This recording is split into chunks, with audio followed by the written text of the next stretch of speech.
What's up, guys? BC here. Welcome back to the Brian Casella Show, which is my second channel. I have Pablo Rivera Espinosa de los Monteros with us here today, who's a longtime friend of mine, professional image consultant, aka Paul Shore Spines, which is his American name we made up that's hilarious, right? Which is a rough, goofy translation of his real name. He's worked a lot in Mexico as an image consultant.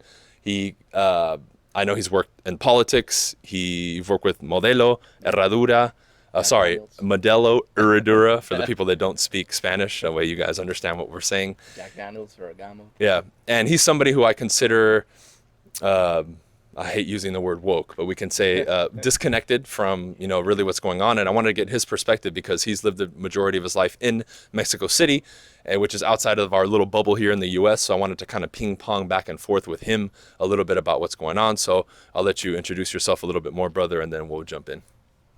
All right. Well, thank you. Thank you for having me here, brother. My name is Paul Shore Spines. Yeah, because my name is so long in Spanish, right? But yeah, I'm an image consultant, and over the past 10 years, and basically throughout my whole life, I've dedicated my life to the study of beauty. And through the philosophy of beauty, I came across perception, right? The manipulation of perception and what is perception, which of course led me into communication. Right, so communication and perception, that has been it. That also opened the doors to work with politicians, work with brands and advertising and all these different things, because they are the ones who are spending millions of dollars on a monthly basis just to get you to buy their brands, buy their ideas, and just that you can like them or accept them and be like, okay, I like that guy. I don't even know why. I like that person or I like that brand, even though I know it's bad for me, but there's something about it. And, people like me, we dedicate our entire lives just to get to know your psyche and understand what are the little things, the subliminal things, so that we can communicate to you and so you can understand, right? Cool. So jumping right in, man, as I look at everything that's going on right now, the U.S. right now is very divided from the media standpoint of, it's white people, Hispanics, blacks and Asians and all that shit, right? And they really push that agenda. Something that I want to ask you as far as a question is, since I've become more of a free thinker, my theory has always been that the Hispanic or the Latino community has been one of the most brainwashed and messed up groups out of all. Everyone is to a certain extent, but I feel like, I've been able to talk to my parents. They've been somewhat receptive of, new ways of thinking, different ways of thinking besides what the media shoves down your throat. But if I go to a family party of 100 people, it's me versus 99 people who call me a sellout, a white Hispanic, racist against my own people. Yeah. Now, I'll ask you, do you agree with that? And maybe you can elaborate a little bit. If you do agree with it, why do you think that the Hispanic community is in that state right now? Yeah. How do you do it? There you go. There you go. So in my country, basically, we call it whitexicans. The people that are like living like that out of the matrix, right? And a little bit, they're fresas or they're like bougie and whatnot. But it's funny to mention it, right? The whitexicans. And yeah, man, because I have been able to live in different places around the world, right? I have been able to travel all around the world and teach of all of this stuff. But more lately, I have been coming more into America, right? So coming back and forth, I notice things that maybe you don't notice because you are right here. You have it in front of you. And I have a little bit of perspective because I really don't live here. And I see that a fear is happening with the Latin community. They're so afraid because, yeah, the majority, and I know if this may offend you, I really don't care. The majority are illegals, right? They're immigrants. And they're scared. They even though maybe they're third generation now of being totally Americans, they still carry this mentality of scarcity. Of I'm afraid of showing myself. I'm afraid of showing my opinions. I'm afraid of backing someone who is a little bit of he or she ruffle feathers, or he shakes the cage, and they're afraid of that. So they want to be conventional. They want to be so accepted, the Latins, right? That's what I see. They want to be so accepted by the community that they lose themselves. That's why they don't stand with either this politician or that politician, and they'd rather be just like this. They get offended super easily because they're not either from here nor there. So they're kind of in a limbo. That's the first thing I see. They really are very easy to be manipulated, right? They're super easy to manipulate, which is why I think they are the ones that are suffering the most. Because in quotes, I mean, they have been here forever, right? But in quotes, it's like the new race that is getting the attention, the Latinos, right? They've been here in America for a long time now, for generations, but now it's the whole thing of, oh, the Latinos, oh, the Hispanics, blah, blah, blah. So now they're getting all this attention, and they don't know, because the way that I see it, they are, like, again, like I said, they are scared. Now that the spotlight is under them, they don't know what to do with it, right? And then they follow every single trend that I see on the news and on the media, which I know because I've worked with them, right? Me and my woman, we've worked with them. I know how they manipulate us. Shit, working with politicians, I know that literally half of what they say is bullshit, all right? Just straight up. Half of what they say is not even they saying it. I mean, they don't write it. They hire people like me and a huge team behind them. They pick the exact words that they know they're going to be penetrating your subliminal and subconscious mind. So when I learned that, I was like, damn, they're playing us all the time. So again, every new information like Black Lives Matter, all that, I see the Latinos just buying it because they want to be accepted, right? They still feel like they don't belong here, so they want to be accepted. They don't want to speak the language because, oh, what are people going to think about me when I speak Spanish? Oh, but I'm here. Oh, they change their name, which is why I also make fun of, if your name is Rodrigo, so what? Your name is Rodrigo. Your name is not Roy or something like that, right? That's why. And the crazy thing is, I hate to interrupt you, dude, but Yeah. they'll do, you said, and the reason I'm bringing this up is they want to blend in, so they'll jump with Black Lives Matter, anything the media presents. Yeah, yet at the same time,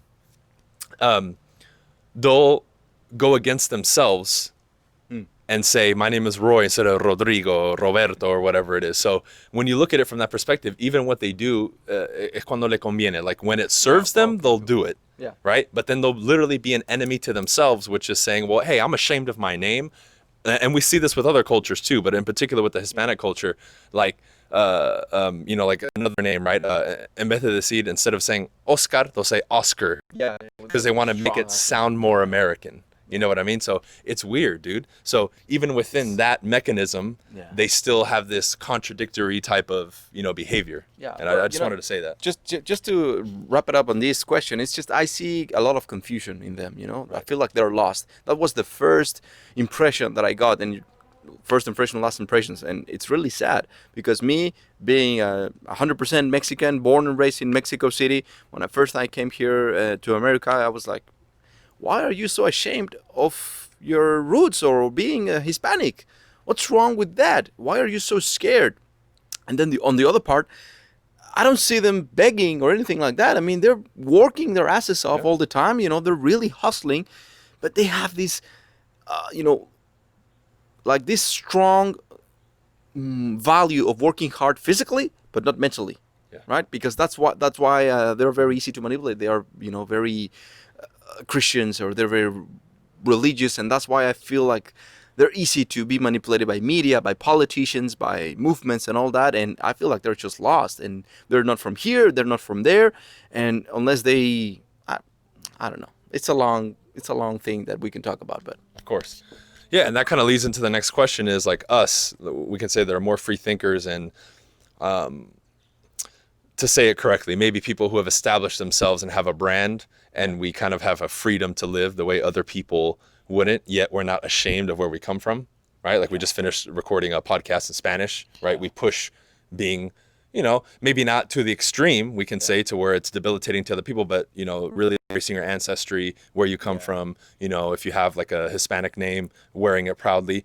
What do you think some of the steps are that we or other people can take who are in positions of maybe influence to be able to penetrate past some of that psychological warfare to be able to get through, maybe not to everybody, to some people, to make them at least consider a different perspective and not fall into that narrative of being so confused and just compliant. Because I think that's the word. The Hispanic community is very compliant. Like we even say, like they say mande, like, basically we're just saying order me, So what do you think are some things we can do? You don't have to go too into detail, but what are some steps that we can take? Because I do have a big Hispanic audience, of course, or minority audience. Even in my coaching shit, it's probably what, 80%, 90% minorities. Yeah. What are some steps they can do to maybe help rattle or pattern interrupt some of these things that are going on from your perspective, especially being, outside of the United States? Yeah, I'm so glad that you made this video with me, because I see it from the outside, right? I don't live here. I don't understand some of the things that you guys live. It's different, and it's really different. Something that you guys might not understand because you really live inside of a bubble.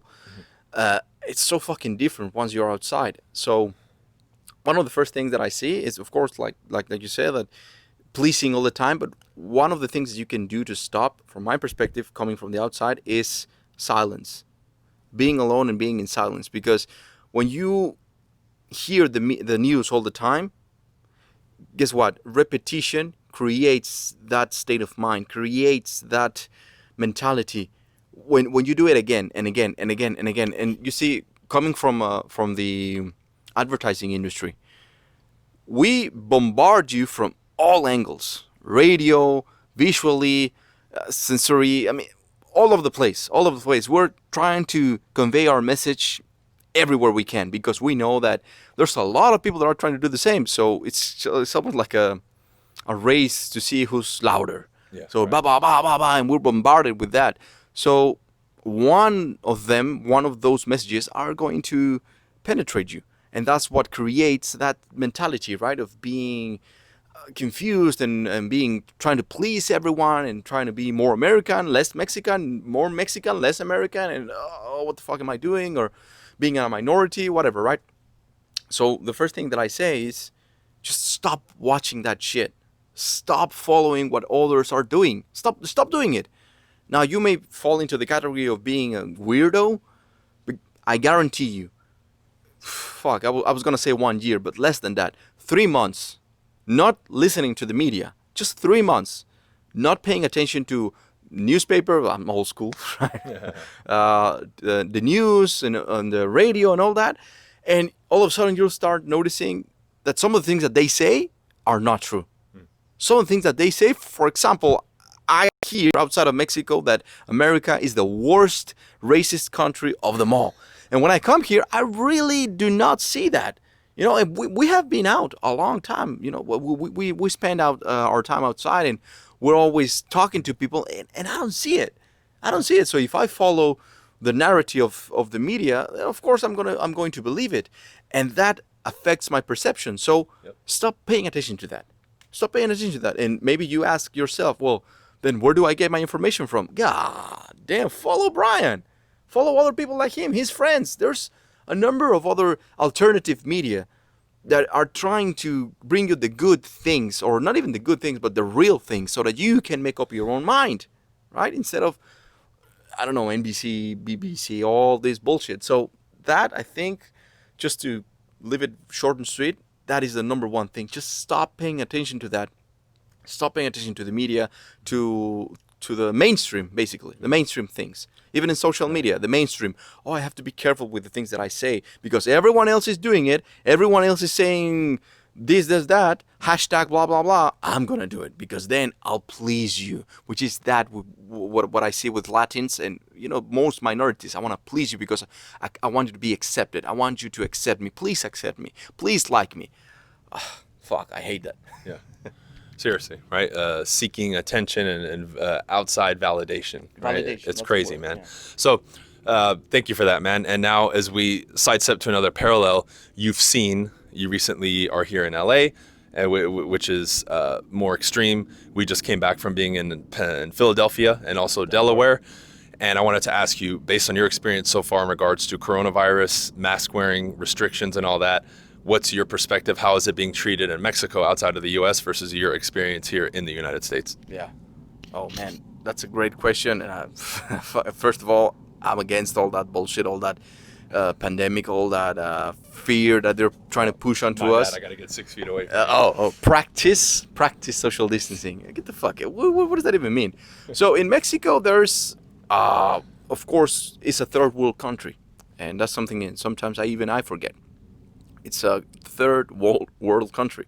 There's people that have nothing to eat. So why would they be even caring about COVID-19 when they have nothing to eat, right? They really have nothing for themselves. Not because they don't want to do it, but because it's really bad. There are some places that are really bad over there. So they don't give a fuck about it, all right?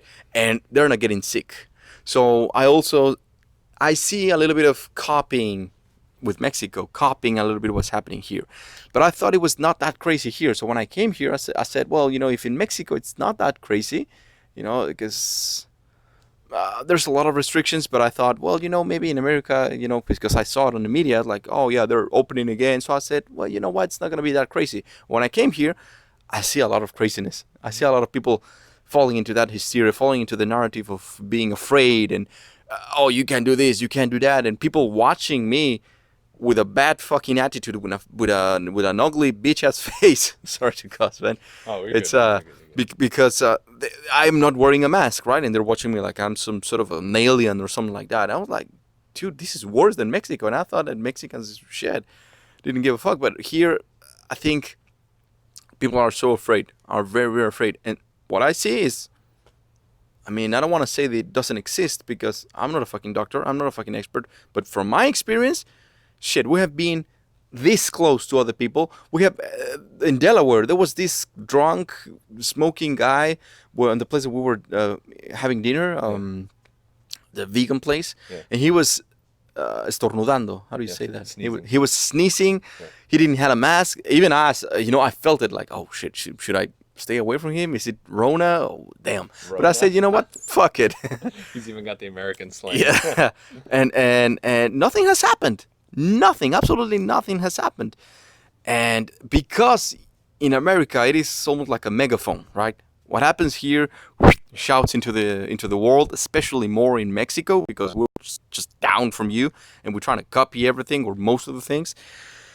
That fear is sinking into Mexico. Not as bad as here, though. Not as bad as here, but it is coming, right? It is. I feel like if this thing keeps escalating like it is, I don't know what the fuck is gonna happen in Mexico because I wasn't aware of how scared people was until I came here. I can't believe it, and they don't understand or they don't want to know the truth. It's almost like even if because I talk about it with my family back in Mexico. I talk about it with my woman, with her family, and with people around me. And I've seen some changes, right? I've seen people around me, my friends, they're like, oh, you know what? It makes a little bit of sense what you're saying. Yeah. But because I am a small person, right, in comparison to CB, that shit, right? Not the authority. Yeah, in quotes, not the authority. I'm not a doctor. Yeah. So they're like, well, it makes sense. But, and something that I noticed when we were at Sprouts, I don't remember, we were talking to a girl, the woman that was attending us, right? Yeah. And she said, well, you gotta wear it, right? It's for others, right? But she was confused. Yeah. Sometimes I see that also here. They're not even scared, but they're like, they don't know. Like, well, it's something that you have to do, right? And I'm what's the word? I'm asombrado by it. Surprised, yeah. I'm surprised. Yeah, I'm surprised. Yeah. There's another word for it, but I'm surprised by it because I don't follow the media. Yeah. All I see, all the information that I get is the alternative media, which is they are pushing a lot of the good things. They're, okay, get some vitamin D and you won't get it. Eat healthy, you won't get it. Eat probiotics, you won't get it. Or it's not even real. I think they haven't even been able to sintetizar, aislar. Yeah, Isolate the COVID-19. They haven't been able to isolate it. Yeah. So that's the information that I'm getting. And that's why I said, stop listening to these motherfuckers because there's an agenda behind it. Yep. So that's what I saw, man. Confusion and fear here. Yeah. Worse than Mexico. It's crazy, bro. So recently, my mother went to visit because all my family's back in Argentina and she almost couldn't leave the country. And it was to the point early on where And this is what people don't get about other countries compared to the freedoms that you have here in the States, and why some of us are pushing this information for at least for you to consider, because we have a reference, him more directly having lived, his whole life in Mexico, but me having bounced back and forth between South America and here. There would literally be armed police officers on the street. And if you go out, you have no mask, you're getting a fine, and you're probably arrested. There's checkpoints where if you're driving in the car, they will stop you and take your fucking car and arrest you if you're out during the coronavirus lockdown. So for everybody watching, could you imagine that? And it could get to that point here in America where you can't even leave your goddamn house. Toque de queda. Yeah. How do you say that? Because they did it in Mexico, they did it in Chile. Yeah. And it's toque de queda, where you cannot go outside, like martial law. Yeah, right. They did that. Yeah, or quarantine times 1,000, right? Yeah, it's crazy. So, and then my mom almost couldn't leave the country. They had one flight for all the people who were leaving Argentina from Buenos Aires, which is the capital, and she said she had to get a special taxi from a government person who was driving, right? It was a government representative. She got charged, I think, to go from my one aunt's house to the airport, which is a 20-minute drive, like $600. Oh my God. And in pesos, that's like 12,000 or 13,000 pesos in Argentina, which is insane. And she's like, yeah, the dude's like laughing while he's charging me. They got stopped 3 times and had to provide documentation of her passport, her flight, and a confirmation that that flight was actually leaving that day. So 3 things, they got stopped 3 times. That's fucking insane, bro. It is. Like, that's crazy. Something that I can add, I'm sorry to interrupt you real quickly, is yes, I see more craziness here, more fear and all that, but definitely more freedom. Of course. Of course, you guys have check your privilege. I mean, you have a lot of freedom right here, because we can go out and this and that, and nobody, sometimes I'm like, oh, if I see the police, are they going to say something? Because in Mexico, at least in my city, they give you a ticket if you're not wearing your fucking mask. Yeah. This was up to 2 months ago. I hope they change it, because shit, I don't wear a mask, but definitely. I mean, I see the fear here, but you have way more freedom than in Mexico or Latin America, because that is the martial law and all that. That is crazy, man. Right. So you heard it from him, right? You guys emulate a lot what's going on here, except these countries don't have the freedoms that we have. They enforce it on you. Yeah. Here, you're more free. Yeah, it's crazy, man. So is there anything else you want to add, bro? And I'll add one more question, actually. I'm sure you see from your perspective, because I know you follow like a lot of people here who push the opposite agenda, which would be considered anti-government, right? How much of that is actually happening within Mexico from Mexicans? And if they were to do that, what would be some of the ramifications or things they would be liable for? Could they be arrested, probably assassinated? How is that compared to here? Because here, even though they censor, and some people might be targeted, you can still do it and walk outside. Versus over there, how would that be for that person who becomes popular, in quotes, that does that? Oh, you have to be so careful over there, man. They just killed a person that was pushing something about nature, not even political views. He was trying to save the butterflies, the monarca butterflies. They traveled from Canada all the way down to I don't even know where, man, but it's a huge thing. And they killed him. They just killed him. Wow. They killed another doctor that she was pushing a lot of the probiotics thing, like against the mainstream. Like, hey, okay, guys, if the coronavirus exists, if fucking take probiotics, you won't get sick ever again, because basically your gut, that's the way to health, right? And she was found dead. So that's fucking crazy.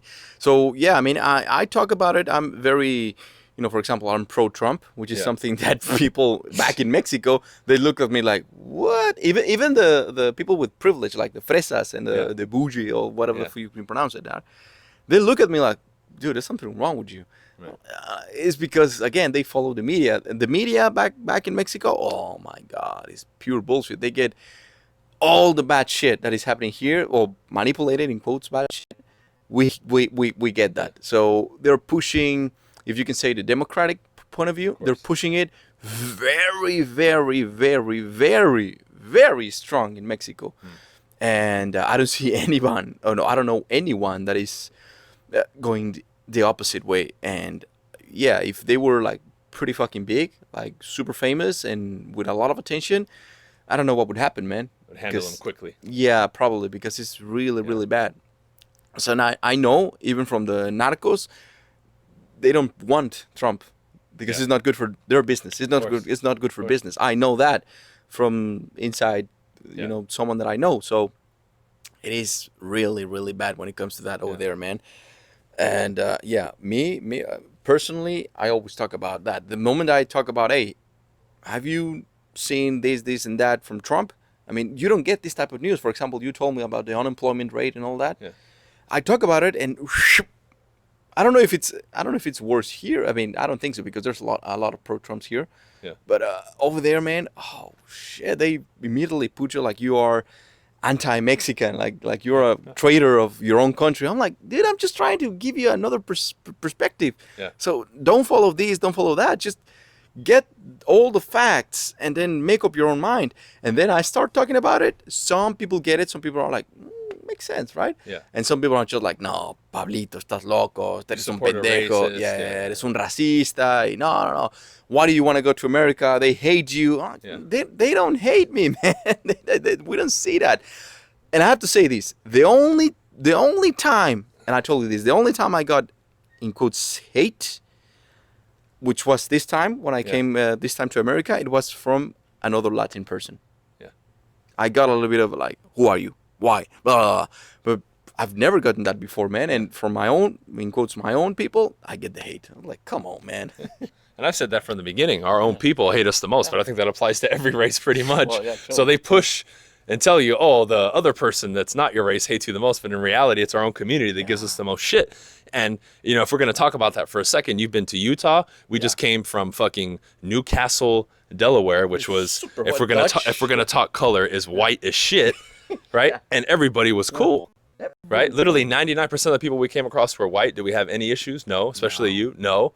I have Right? to say, I was a little Yeah. bit like, not scared, but I was a little bit like down, like, oh, because we went to this Yeah. super tiny bar that, you know, Yeah. it's like only Yeah. the locals go. And I Yeah. was like, damn, am I allowed to enter this place? Because, you know, I look obviously Latino, so what the Yeah. fuck?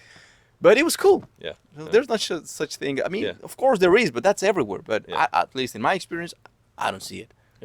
It's crazy, man. So thanks for doing this, dude. It was cool to get thank this you. perspective because, you know, you're not here all the time. And when you were here, I wanted to get you on my channel because this is something that isn't discussed enough from an outside perspective. True. You know, I have quotes an outside perspective, but it's limited because I don't go to Argentina every fucking, you know, year anymore. I haven't gone in years. So thanks for doing this, dude. If you want to shout out like your Instagram or anything, go ahead. I'll also link it in the description and then we'll end the video. Thank you, man. Thank you for having me here. So yeah, if you guys want to follow me, you just go at Pablo Mentor or pablomentor.com. I was gonna say .com.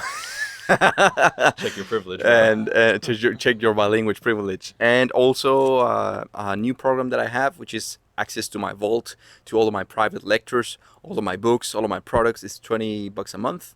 Pretty accessible, pretty affordable. Just go to pablomentor.com and you'll see everything, all right? My podcast and all these things. Thank you, man. Cool. And Pablo's going to be here for another 2 weeks, roughly. So if you guys have any additional questions for him or any topics you want me to bring up and discuss with him, leave a comment below. That way we know, and we'll be able to elaborate on some of the things that you want to find out. All right? If you want to learn Spanish, I'll teach you. Te vamos a enseñar español, carajo. See you guys.